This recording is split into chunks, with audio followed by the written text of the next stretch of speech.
Hi Math 6-5. This video hopefully will help clarify lesson 107, practice problem G. When London started doing it, she had a lot of problems with it, so I thought maybe I just didn't explain it well. So I thought it would be a good one to work out together on video. So if we read this, 5 minutes is 1/12 of an hour. 5 minutes is what percent of an hour?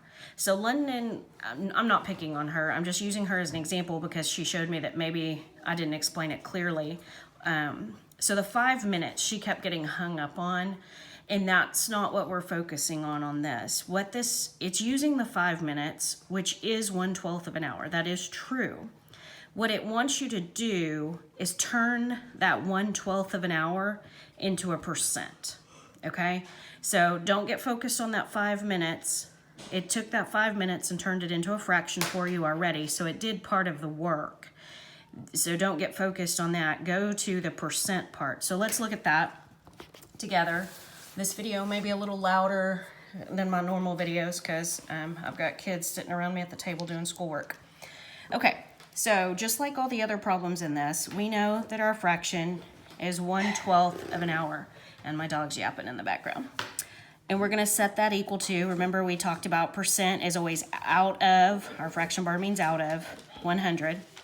So we set that up together and have 1/12 equals what part of 100 or what percent. So when we do this, we have to say, okay, so in previous ones have been real simple and it's divided in equally, and we've been able to just, because here we're gonna have to either multiply or divide 12 by something to get to 100. And then we'll do the same thing up here, okay? So let's look at 12 to 100. So we are going to have to divide to figure out how many times 12 will go into 100, because I don't know that off the top of my head, okay?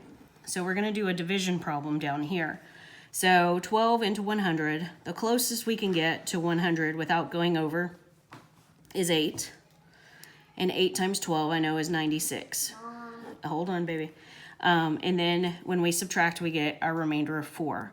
Remember and there's nothing more to bring down, so we're done with our problem. And in this case, since we're looking to deal with fractions, instead of putting remainder 4, we're gonna take that remainder over the divisor, which will give us 8 and 4/12. Okay, but we know we can reduce 8 and 4/12. The 8 remains the same.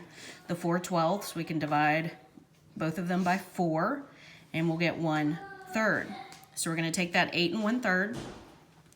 And now, so what we did essentially here is our 1/12, just the 100, we essentially took 12 and we multiplied it by 8 and 1/3. Because remember, multiplication is the opposite of division.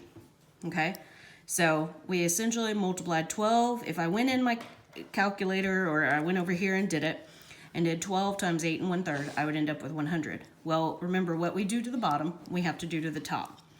So to make it a fraction equal to 1, remember you multiply it by or divide it by a fraction equal to 1 to get to an equivalent fraction. So 1 times 8 and 1/3 is 8 and 1/3. Okay, now I have something I can work with. I've gone from my original 1/12 equals what percent. I just rewrote it so I could put in my answer from my division work and found out it's 8 and 1/3 over 100.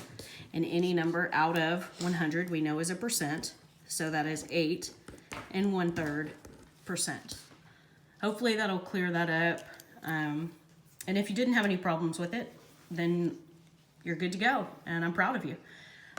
And hopefully this will help you out. If you have any questions, let me know.